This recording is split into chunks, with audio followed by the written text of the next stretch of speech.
పరిశుద్ధ నామమునకు మహిమ చెల్లునుగాక. మరొక వాగ్దానంతో ముందుకు రావడానికి ప్రభు చూపిన కృపను బట్టి ప్రభుని నేను గణపరుస్తున్నాను. ఈవేళ ప్రభు మనకి ఇస్తున్న వాగ్దానం కీర్తన గ్రంథం 46వ కీర్తన 11వ వాక్యాన్ని ప్రభు మనకు వాగ్దానం ఇస్తున్నారు. సైన్యములకు అధిపతియగు యెహోవా మనకు తోడై ఉన్నాడు, యాకోబు యొక్క దేవుడు మనకి ఆశ్రయమై ఉన్నాడు. దేవునికి స్తోత్రం. మీరు ఎప్పుడు గుర్తుపెట్టుకోండి, ఎప్పుడు దేవుని తోడు మీకు ఎప్పుడు ఉంటుంది.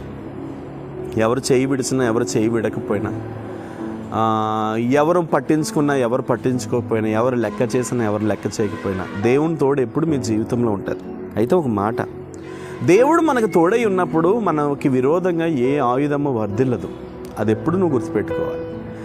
ఎప్పుడు కూడా నీ జీవితంలో నువ్వు ఒక స్పర్శ కలిగి ఉండాలి. ఎలా అంటే చూడండి, బైబిల్లో ఒక చిన్న స్టోరీ ఉంటుంది.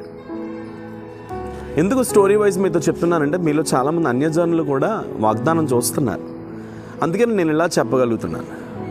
యేసుప్రభుని అంగీకరించారని ఒక 3 వ్యక్తుల్ని రాజు ఏం చేస్తాడంటే అగ్ని బాగా మండించి కాలుతున్న ఒక గుండాన్ని తయారు చేసి అగ్నిగుండంలో పడేస్తాడు ఆ 3 పడేసినప్పుడు వాళ్ళు చేసుకున్న తీర్మానం ఏంటంటే, రాజా నువ్వు ఒకవేళ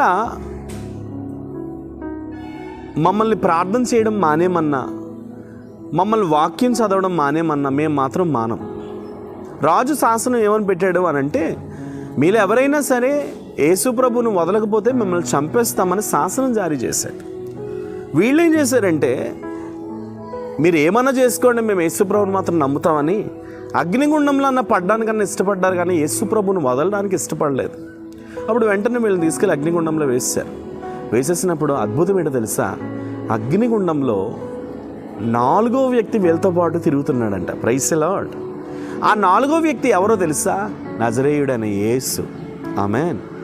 ఈవేళ ఎందుకు నేను మీతో ఈ వాగ్దానం చెప్తున్నాను అని అంటే, నజరేయుడైన యేసు 4వ వ్యక్తిగా ఎప్పుడైతే అందులోకి దిగాడో వెంటనే అగ్నిగుండం ఆ విషయం కళ్ళారా రాజు చూడడం, అగ్నిగుండాన్ని ఆర్పేమండం, మళ్ళీ 3 వ్యక్తులు బయటికి రావడం. రాజు అడిగాడు, అదేంటి మిమ్మల్ని అగ్నిగుండంలో వేశాను కదా, మీ శరీరం ఏమై కాలేదా, మీ తల వెంట్రుకల్లో ఒకటైనా నశించలేదా అంటే, ఏమీ కాలేదు రాజా.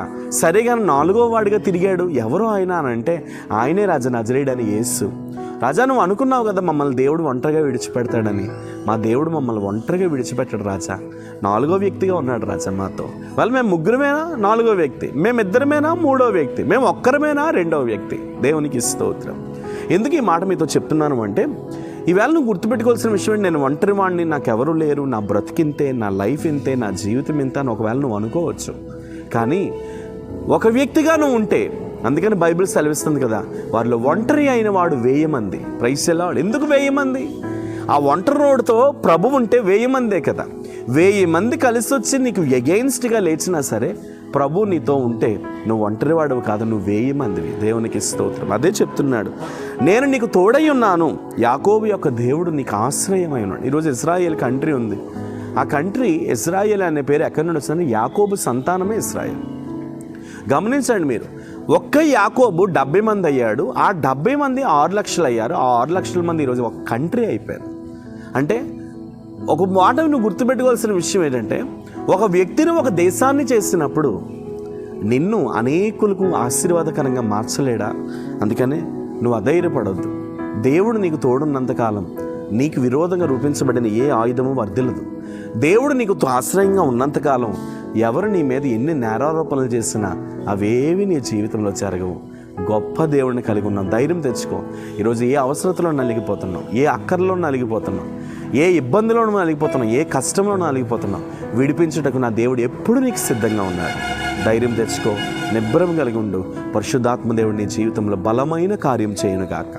ప్రేమ కలిగిన పరిశుద్ధ తండ్రి, ఈవేళ ప్రభువా నీ సన్నిధిలో ఎంతమంది అయితే ఈ వాగ్దానం చూస్తూ మాకు ఆశ్రయం ఉన్న మా దేవుడు కావాలి, మాకు ఆధారమై ఉన్న మా దేవుడు కావాలని ఏడుస్తున్నారో వారందరి జీవితాల్లో బలమైన నీ కార్యాలు జరుగునుగాక. ఇప్పుడే వాగ్దానం చూస్తున్న వారి మీద నీ అభిషేకాన్ని విడుదల చేస్తున్నా. ఆ కుటుంబాల మీద నీ మహిమను విడుదల చేస్తున్నారు. ఆ కుటుంబాల మీద నీ సన్నిధిని విడుదల చేస్తున్నారు. ఆ కుటుంబాల మీద నీ ఉన్నతమైన కృప దిగివచ్చునుగాక.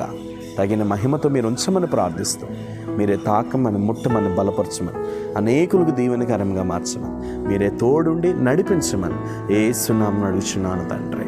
ఆమేన్. God bless you. నిశ్చయంగా ప్రభు కృప మీతో ఉంది. ధైర్యం తెచ్చుకోండి. వాగ్దానం అనేకులకు షేర్ చేయండి. ఖచ్చితంగా మీ కొరకు మేము ప్రార్థన చేస్తాం. Praise the lord.